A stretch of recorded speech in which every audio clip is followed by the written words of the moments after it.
اعوذ باللہ من الشیطان الرجیم، بسم اللہ الرحمن الرحیم۔ السلام علیکم ورحمۃ اللہ وبرکاتہ۔ الف لام چینل کی طرف سے آج میں آپ دوستوں کو سیرت خاتم الانبیاء محمد مصطفیٰ صلی اللہ علیہ وآلہ وسلم، اور اس میں عنوان ہے محمد صلی اللہ علیہ وسلم کا ستارہ چمکا۔ ملک شام کا ایک یہودی ایس مکہ سے کچھ فاصلے پر رہتا تھا۔ وہ جب بھی کسی کام سے مکہ آتا وہاں کے لوگوں سے ملتا اور ان سے کہتا، بہت قریب ہے کہ زمانے میں تمہارے درمیان ایک بچہ پیدا ہوگا، سارا عرب اس کے راستے پر چلے گا، اس کے سامنے ذلیل اور پست ہو جائے گا، وہ عجم اور اس کے شہروں کا بھی مالک ہو جائے گا۔ یہی اس کا زمانہ ہے۔ جو اس کی نبوت کے زمانے کو پائے گا اور اس کی پیروی کرے گا وہ اپنے مقصد میں کامیاب ہوگا۔ جس خبر اور بلائی کی وہ امید کرتا ہے اس کو حاصل ہوگی، اور جو شخص اس کی نبوت کا زمانہ پائے گا مگر اس کی مخالفت کرے گا وہ اپنے مقصد اور آرزوؤں میں ناکام ہوگا۔ مکہ معظمہ میں جو بھی بچہ پیدا ہوتا وہ یہودی اس بچے کے بارے میں تحقیق کرتا اور کہتا، ابھی وہ بچہ پیدا نہیں ہوا۔ آخر جب نبی کریم صلی اللہ علیہ وسلم اس دنیا میں تشریف لائے تو عبد المطلب اپنے گھر سے نکل کر اس یہودی کے پاس پہنچے۔ اس کی عبادت گاہ کے دروازے پر پہنچ کر انہوں نے آواز دی۔ ایس نے پوچھا، کون ہے؟ انہوں نے اپنا نام بتایا۔ پھر اس سے پوچھا، تم اس بچے کے بارے میں کیا کہتے ہو؟ اس یہودی نے کہا، پھر بولا، اس نے انہیں دیکھا، پھر بولا، ہاں تم ہی اس کے باپ ہو سکتے ہو۔ بے شک وہ بچہ پیدا ہو گیا ہے جس کے بارے میں نے تم لوگوں سے کہا کرتا تھا۔ وہ ستارہ آج طلوع ہو گیا ہے، اور جو اس بچے کی پیدائش کی علامت ہے، اور اس کی علامت یہ ہے کہ اس وقت اس بچے کو درد ہو رہا ہے۔ یہ تکلیف اسے 3 دن رہے گی اور اس کے بعد یہ ٹھیک ہو جائے گا۔ راہب نے جو یہ کہا تھا کہ بچہ 3 دن تک تکلیف میں رہے گا تو اس کی تفصیل یہ ہے کہ آپ نے 3 دن تک دودھ نہیں پیا تھا۔ اور یہودی نے جو یہ کہا تھا کہ ہاں آپ ہی اس کے باپ ہو سکتے ہیں، اس سے یہ مراد ہے کہ عربوں میں دادا کو بھی باپ کہہ دیا جاتا ہے۔ اور نبی کریم صلی اللہ علیہ وآلہ وسلم نے ایک بار خود فرمایا تھا، میں عبد المطلب کا بیٹا ہوں۔ یہودی نے عبد المطلب سے یہ بھی کہا تھا، اس بارے میں اپنی زبان بند رکھے، یعنی کسی کو کچھ نہ بتائیے ورنہ لوگ اس بچے سے زبردست حسد کریں گے۔ اتنا حسد کریں گے کہ آج تک کسی نے نہیں کیا، اور اس کی اس قدر سخت مخالفت ہوگی کہ دنیا میں کسی اور کی اتنی مخالفت نہیں ہوئی۔ پوتے کے متعلق یہ باتیں سن کر عبد المطلب نے ایس سے پوچھا، اس بچے کی عمر کتنی ہوگی؟ یہودی نے اس سوال کے جواب میں کہا، اگر اس بچے کی عمر طبی ہوئی تو بھی 70 سال تک نہیں ہوگی، بلکہ اس سے پہلے ہی 61 یا 63 سال کی عمر میں وفات ہو جائے گی، اور اس کی امت کی اوسطاً عمر بھی اتنی ہوگی۔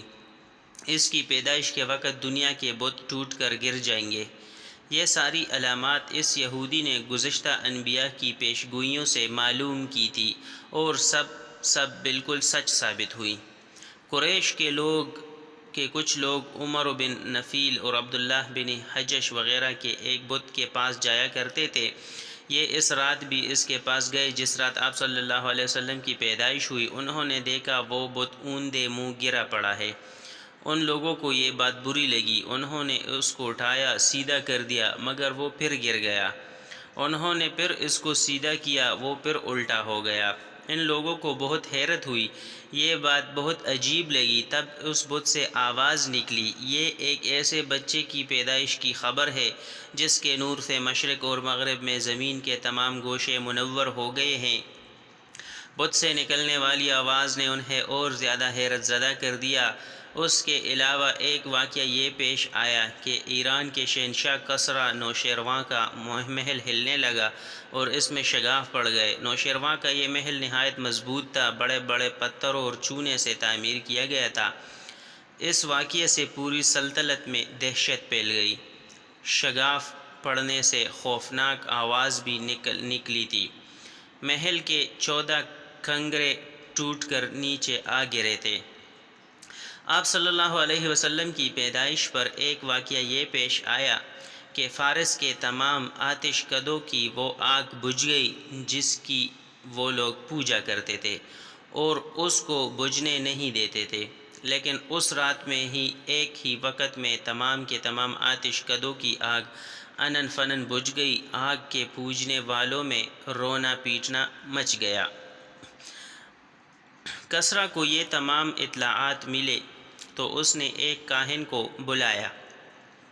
اس نے اپنے محل میں شگاف پڑھنے اور آتش کدوں کی آگ بجھنے کے واقعات سے اسے سنا کر پوچھا۔ وہ کاہن خود تو جواب نہ دے سکا، تاہم اس نے کہا، ان سوالات کے جوابات میرا ماموں دے سکتا ہے، اس کا نام ستیح ہے۔ نوشیروان نے کہا، ٹھیک ہے، تم جا کر ان سوالات کے جوابات لاؤ۔ وہ گیا، ستیح سے ملا، اسے یہ واقعات سنائے۔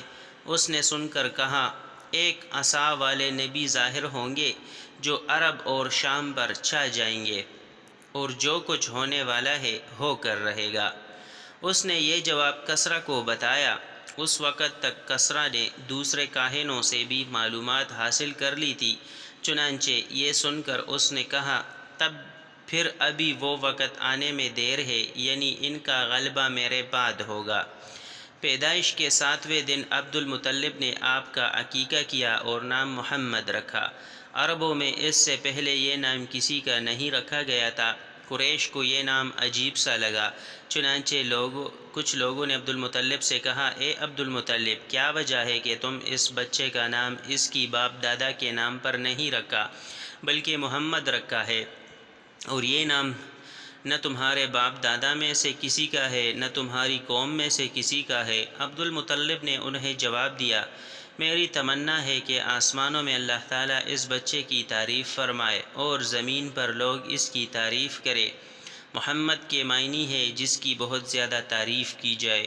اسی طرح والدہ کی طرف سے آپ کا نام احمد رکھا گیا۔ احمد نام بھی اس سے پہلے کسی کا نہیں رکھا گیا تھا۔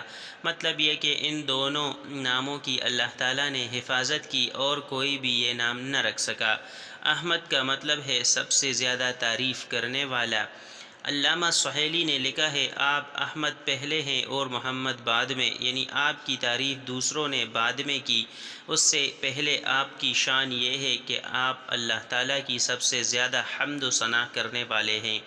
پرانی کتابوں میں آپ کا نام احمد ذکر کیا گیا ہے۔ اپنی والدہ کے بعد آپ نے سب سے پہلے صوبیہ کا دودھ پیا۔ صوبیہ نبی کریم صلی اللہ علیہ وسلم کے چچا ابو لہب کی باندی تھی۔ ان کو ابو لہب نے آپ کی پیدائش کی خوشی میں آزاد کر دیا تھا۔ صوبیہ نے آپ کو چند دن تک دودھ پلایا۔ انہیں دنوں صوبیہ کے ہاں اپنا بیٹا پیدا ہوا تھا۔